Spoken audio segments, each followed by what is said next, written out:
Programm ta' xogħol għall-istudenti fil-qasam tat-teknoloġija tal-informatika.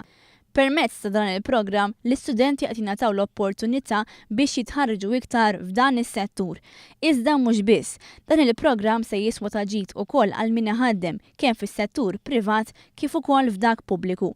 Għall-ewwel darba numru ta' impjegati se jmorru wkoll ma' organizzazzjonijiet mhux governattivi. Iċ-ċermen tal-Mita Tony Sultana spjegalna l-irwol ewlieni ta' din l-awtorità. Mita tibda taċċetta r-reġistrazzjoni tas-settur privatu anke min-naħa tal-Gvern biex juru l-interess fil-waqt li taċċetta wkoll l-applications tal-istudenti.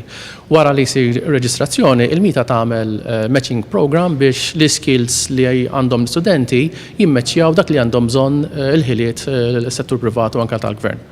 Christian Kalleja, student tal-MCAST, għalli dan il-programm għenu jiksab l-esperjenza teknika kif ukoll tallem kif għandu jaħdem fl-industrija nnifisha. Jiena servini għal esperjenza sostanzjali, jiena kont ma' kumpanija privata u għajni biex ninkompli naqqad dak li tallimt fl-iskola fl-MCAST biex insostni kollox f'esperjenza. Adrian Mitz, id-direttur tal-kumpanija Igzaris, għalli fil-programm ta' sena l-oħra din il-kumpanija impjegat 8 studenti.